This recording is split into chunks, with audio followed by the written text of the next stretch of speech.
for first diagram, the free body diagram, there's going to be the weight of the ball. And then the tension force from the string. Yo, so that's it. Tim? You just won't do that much damage. Yeah.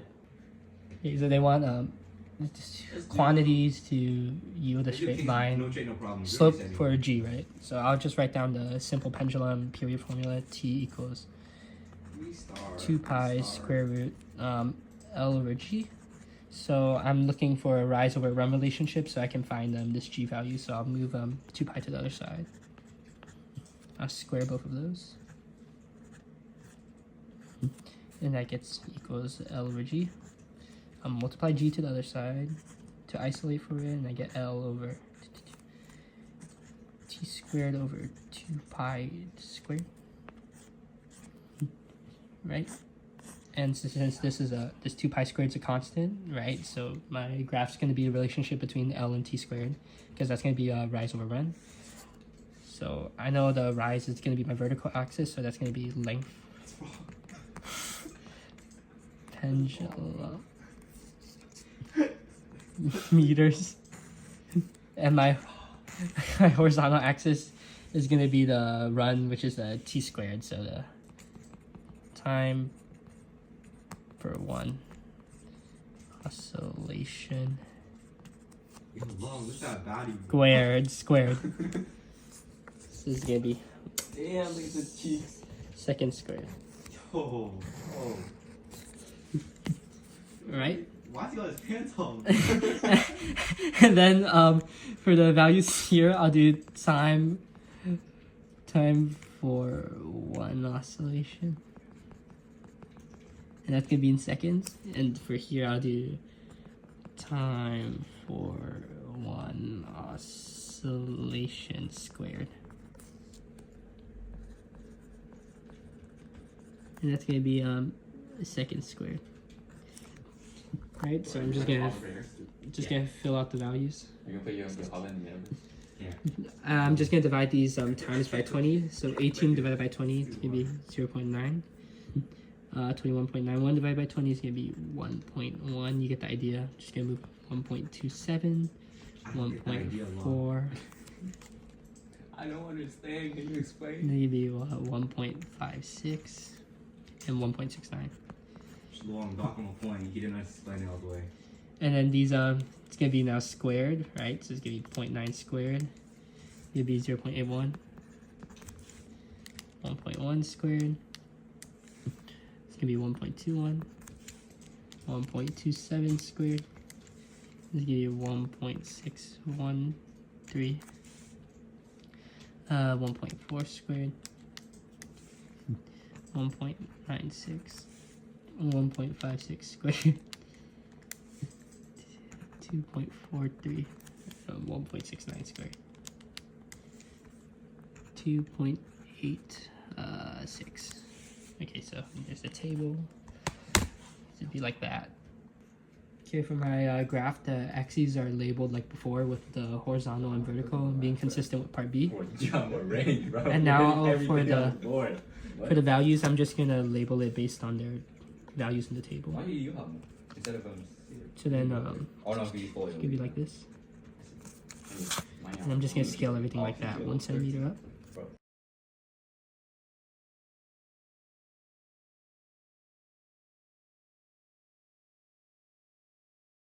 And then it's gonna be the values from the table. Why is it look okay? Close. Closest. If mine saying it was like okay. I think you should do it first. And then that's it.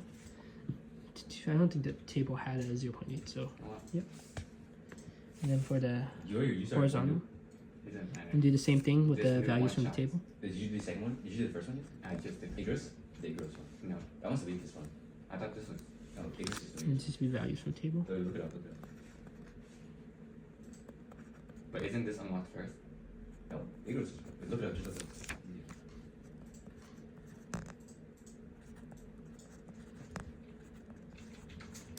So, and then I'm just gonna graph it.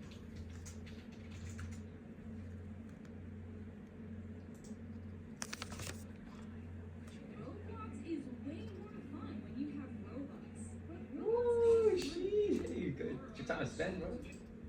And yeah, those are the points. Okay, for part D, they want the best fit line. There's going to be 2 points above, 2 points below, and I'm just going to sketch that line out. Okay, for part E, they want me to use the gradient to find G. I had this expression before, G equals L over T squared over 2 pi squared. I rearrange it to get L over T squared times 2 pi squared, right? And to find this, it's just rise over run, right? So I'm just going to use points on my graph right here to get the slope, right? So G is going to be equal to L2 minus L1 over T2 minus T1. These are the T squared values, right? T squared 2 minus T squared 1.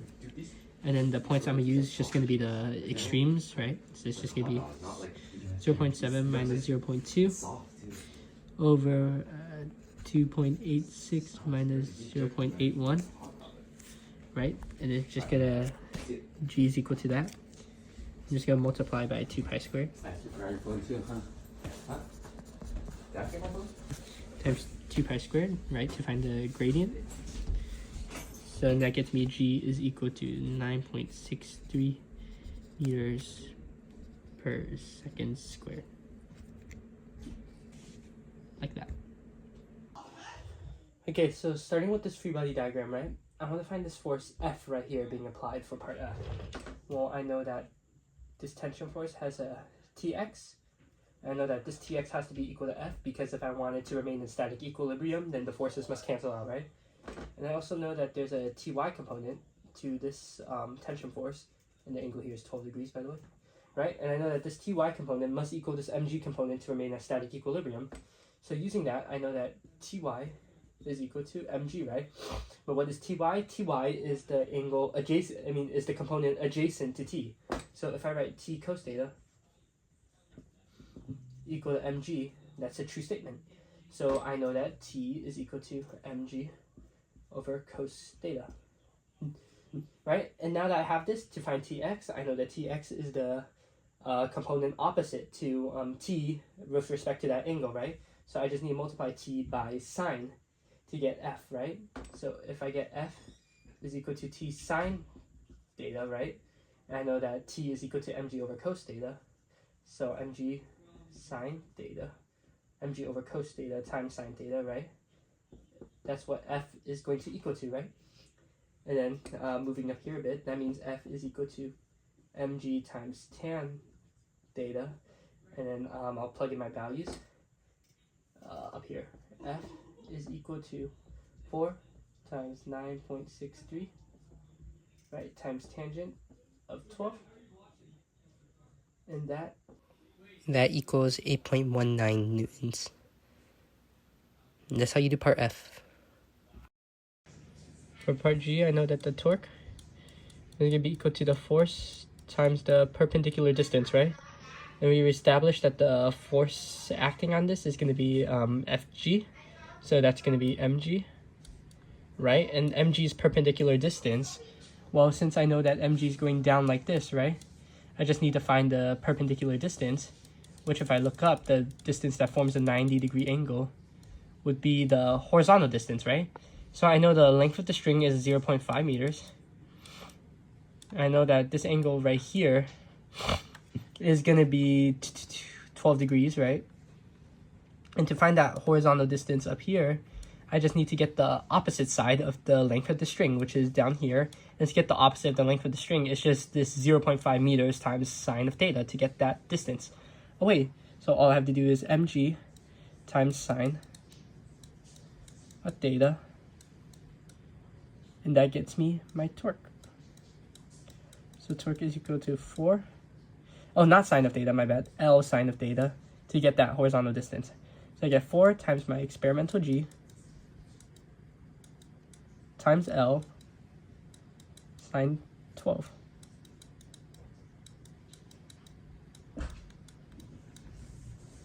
And that gets the torque to be equal to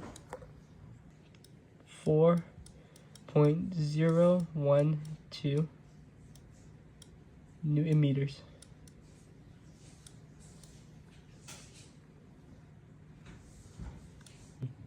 For part H, I need to find the magnitude of tension, right? So I'll just write out my general expression. FC, I know at the bottommost point is going to be the tension pulling it up, minus the mg, which is the f of g, weight of the ball pulling it downwards, right? So isolating for that, I get T is equal to just FC, which is rewritten as mv squared over r, but r is L, plus mg. Now to find v, I just have to use the change in PE.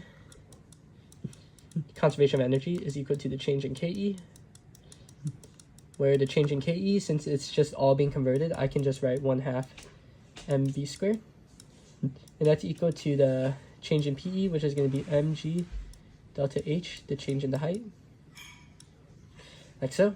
So to find the change in the height, I know at this point, at the bottommost point, it's going to be 0.5 meters long, right? And then at this point up here, the height is going to be told by this adjacent side right here, which is just a cosine of this. So I can just do L, which is 0.5, times cosine 12 to get the current height, right? And I get the final height minus the current height, and that gets me the change in height. So this is 0.5 cos 12, and this is just 0.5. 0.5 minus 0.5 cos 12 is equal to 0.0109 meters. Cos 12 right here is 0.0109 meters. And then I just plug it in here. mg 0.0109 meters is equal to 1/2 mv squared. M's cancel out. 2 goes to the other side. V is equal to the square root of 2 times g. G is 9.63 times L, 0.0109 is equal to V. So that gets V to be equal to, and that comes out to be 0.458 meters per second. And I just plug that in here. T is equal to M to 0.458 meters per second squared. I actually will just rewrite M as it's a numerical value now, which is 4 kilograms. So 4 times 0.458 to the power of 2 over L is 0.5 plus 4 times my experimental value G, 9.63. And that's equal to, the work is here, 4 times 0.458 squared over 0.5 plus 4 times 9.63. And that's equal to 40.275 newtons. So that's the answer for T at the lowest point. And now I'm looking for a derivative function for the angular position, right? Well, I know for part I, the harmonics position function is equal to A cosine frequency T plus phase shift if needed. So that's represented by phi there, right? So if I'm changing this into this right here, theta T, so rads. Let's go to the maximum theta, right? Times cosine, so far it's checking out. Then I need to check, is G over L equal to W? So I can go over here, T is equal to 2 pi for a simple pendulum, radical L over G, right? Well, if I move 2 pi to the other side, so divided by 2 pi, then I get T over 2 pi is equal to radical L over G. So if I flip both sides, I get 2 pi over T is equal to radical G over L. And 2 pi over T can be re-expressed as angular frequency. So the omega is equal to radical G over L. Now that I have omega is equal to radical G over L, right, I should expect a radical G over L here. But in this problem, I see G over L instead of radical G over L. So since it's not radical G over L, right, I say the finding is incorrect, because the angular frequency should be equal to radical G over L, but the work claims, like this expression right here, just claims that it's G over L, so that is incorrect.